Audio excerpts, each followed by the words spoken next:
100 വർഷത്തിലധികം പഴക്കമുള്ളൊരു കാൽപ്പെട്ടിയാണിത്. എൻ്റെ അച്ചമ്മയ്ക്ക് കല്യാണ സമയത്ത് അച്ചമ്മയുടെ അച്ഛൻ സമ്മാനം കൊടുത്തതാണ്. ഇതിലൊരു ചെറിയ പുള്ളക്കള്ളിയുണ്ട്.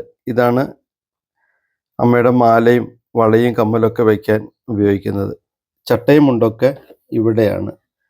പക്ഷേ ഈ പെട്ടിയുടെ ഇവിടെ ഒരു എഴുത്തുണ്ട്. ആനയല്ലംപാട്ട് വർക്കി വക. അമ്മയുടെ അച്ഛനായിരുന്നു ആനയല്ലംപാട്ട് വർക്കി.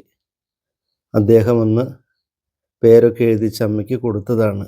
ഇതിൻ്റെ വിജാഗിരി ഒക്കെ ഏതോ ഒരു പ്രത്യേക ലോഹം കൊണ്ട് ഉണ്ടാക്കിയതായിരുന്നു. അപ്പോൾ സാമ്പത്തിക ടൈറ്റ് വന്ന സമയത്ത് അമ്മ ആ വിജാഗിരി എല്ലാം ഇളക്കി വിറ്റിട്ട് ഓരോ കാര്യങ്ങൾ ചെയ്തത്. എന്നാലും തൻ്റെ അച്ഛൻ തന്ന പെട്ടി അമ്മ പൊന്നുപോലെ സൂക്ഷിച്ചു.